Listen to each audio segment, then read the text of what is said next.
Another day, another pang negosyo recipe na naman ang isi-share ko sa inyo. Kaya naman tara mga mare, samahan nyo akong gumawa ng ube halaya. Napakadali lang nitong gawin mga mare, kaya naman tara at umpisahan na natin. So meron nga ako dito ang 1 kilo ng halaya. At una nga mga mare, lalagain muna natin ito o papakuluan natin hanggang sa tuluyan ng maluto o lumambot itong ating ube halaya. At pagkatapos nga ng ilang minuto mga mare, eto nga at luto na itong ating ube halaya. Kaya naman ang gagawin naman nating next ay medyo papalamigin lang natin, tapos ay babalatan natin to. At sa pagbabalat naman nito mga mare, medyo ninipisan lang natin para naman makuha pa rin natin yung natural na purple na kulay nitong ating ube halaya.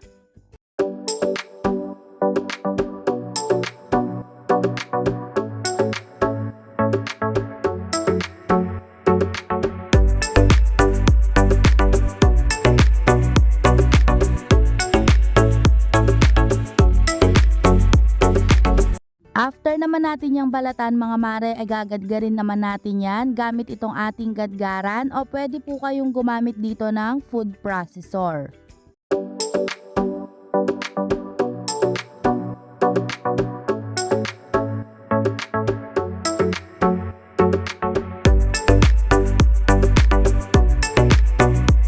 At eto na nga mga mare yung ating nagadgad na kamote o yung ating ube. So ang next naman mga mare ay pwede na tayong magluto.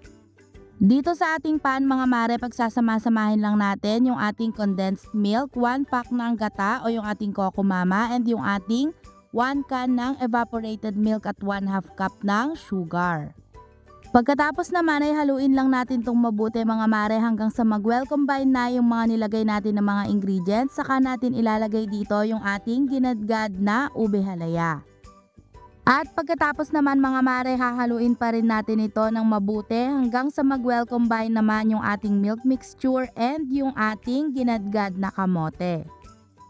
At this point mga mare, naka-turn off pa po yung ating apoy o yung ating kalan. And then kapag nahalo na natin ito ng mabuti, saka pa lang po natin sisindihan yung ating kalan. Tapos ay continuous lang natin itong hahaluin. At kapag nga ganitong kumukulo na mga mare, kailangan ay tuloy-tuloy na nga yung paghahalo natin dito para maiwasan po natin na masunog yung ilalim. At dahil medyo nakulangan nga ako sa kulay mga mare, naglagay lang ako ng konting food color o yung ating ube food color. This is optional naman po, kung ayaw nyo maglagay nito ay okay lang din.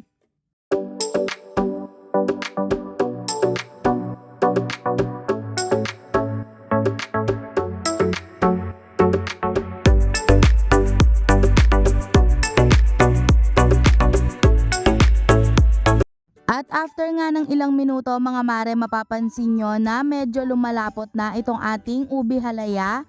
At kapag nga ganito na yung itsura nito mga mare, pwede na tayong maglagay dito ng margarine o kaya naman ay ng butter.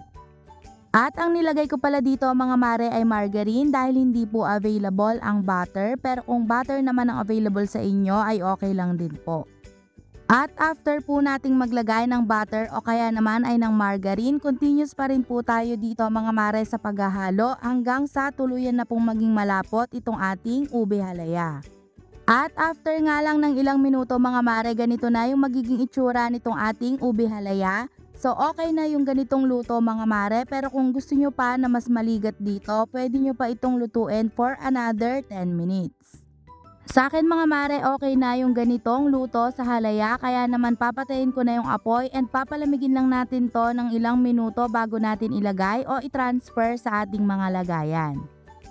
At ang gamit ko po pala dito na lagayan mga mare ay yung microwavable na 500 ml. Pero depende na sa inyo mga mare kung anong lagayan ang inyong gagamitin at kung anong size. At syempre, depende rin po yan kung magkano ang ipipresyo nyo sa inyong ube halaya. At pwede rin po pala kayong gumamit dito mga mare ng measuring cup o kaya naman ay ng timbangan kung gusto nyo na pare-pareho yung sukat na inyong ilalagay sa bawat lagayan. Sa akin mga mare, ang ginagawa ko ay pinupuno ko na lang yung bawat lagayan dahil hindi na nga po ako gumamit dito ng measuring cup o kaya naman ay ng timbangan. At ganyan nga lang yung gagawin natin mga mare, at uulitin lang natin yung process hanggang sa mailagay na natin lahat yung ating mga ube halaya sa ating mga lagayan.